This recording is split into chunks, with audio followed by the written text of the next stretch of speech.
नमस्कार दोस्तों, just for CSC में आप सबका स्वागत है। आज हम बात करेंगे सल्तनत काल में सुल्तान की स्थिति के बारे में।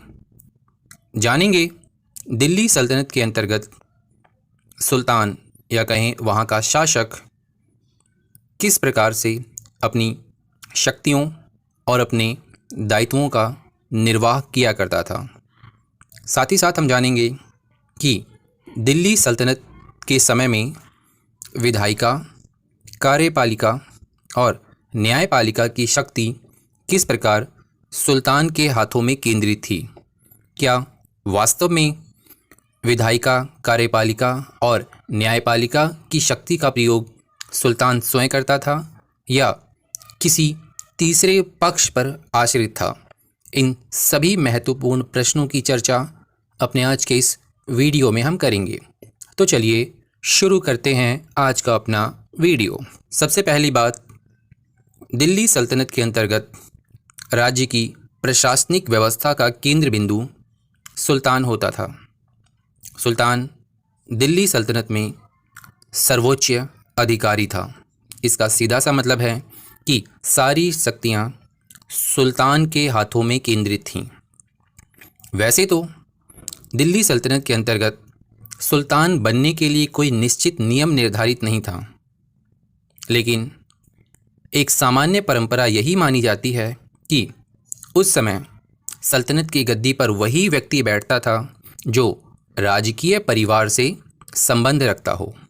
क्योंकि दिल्ली सल्तनत के अंतर्गत सुल्तान बनने के लिए ना तो ज्येष्ठाधिकार की परंपरा थी और ना ही उत्तराधिकार के कोई निश्चित नियम निर्धारित थे। हाँ, अपवाद के स्वरूप में हम जान सकते हैं और आप सब ने इतिहास की किताब में पढ़ा भी होगा कि दिल्ली सल्तनत के अंतर्गत शमशुद्दीन इल्तुतमिश ने अपना उत्तराधिकारी अपनी पुत्री रजिया सुल्तान को घोषित किया था। इल्तुतमिश ने ईरानी परंपरा को अपनाते हुए यह कदम उठाया था, जिसके अंतर्गत शासन का उत्तराधिकारी पुत्र के स्थान पर पुत्री को बनाया जाता था। हाँ, एक बात आप सबको ज़रूर याद रखनी है कि दिल्ली सल्तनत के अंतर्गत शासन व्यवस्था की जो प्रकृति थी वह निरंकुश और राजतंत्रात्मक थी, और यह निरंकुशता दिल्ली सल्तनत के अंतर्गत तुगलक वंश के शासक मोहम्मद बिन तुगलक के समय में अपने चरम पर पहुंच गई थी, जिसके अंतर्गत आपने देखा भी होगा कि मोहम्मद बिन तुगलक ऐसे अनेकों निर्णय लेता है जो उसकी व्यक्तिगत सोच और व्यक्तिगत प्रयोग पर आधारित थे, जो अंततः असफल हो जाते हैं। तो यह एक तरह से निरंकुशता का ही उदाहरण आप मान सकते हो, मतलब मनमाने तरीके से कुछ भी करना। दिल्ली सल्तनत के इतिहास को अगर आप गहराई से देखोगे तो आप पाओगे कि आरंभ में दिल्ली सल्तनत के अंतर्गत सुल्तान को खलीफा द्वारा मान्यता प्रदान की जाती थी। जैसा कि आप सब ने पढ़ा होगा कि दिल्ली सल्तनत के अंतर्गत पहले शासक कुतुबुद्दीन ऐबक ने तो सुल्तान की उपाधि धारण ही नहीं की थी, लेकिन वहीं दिल्ली सल्तनत के वास्तविक संस्थापक इल्तुतमिश ने सुल्तान की उपाधि धारण की, और इल्तुतमिश दिल्ली सल्तनत के अंतर्गत पहला मान्यता प्राप्त सुल्तान भी था। उसे खलीफा के द्वारा ही सुल्तान के पद की मान्यता दी गई थी। लेकिन जैसे जैसे समय बीतता जाता है वैसे वैसे सुल्तान का पद भी वंशानुगत हो जाता है, और कालांतर में इसी के परिणाम स्वरूप दिल्ली सल्तनत के अंतर्गत राजतंत्र का विकास भी होता है। तो यहाँ हमने जाना कि किस प्रकार दिल्ली सल्तनत के अंतर्गत सुल्तान के पद के माध्यम से वंशानुगत परंपरा को अपनाते हुए राजतंत्र का विकास हुआ।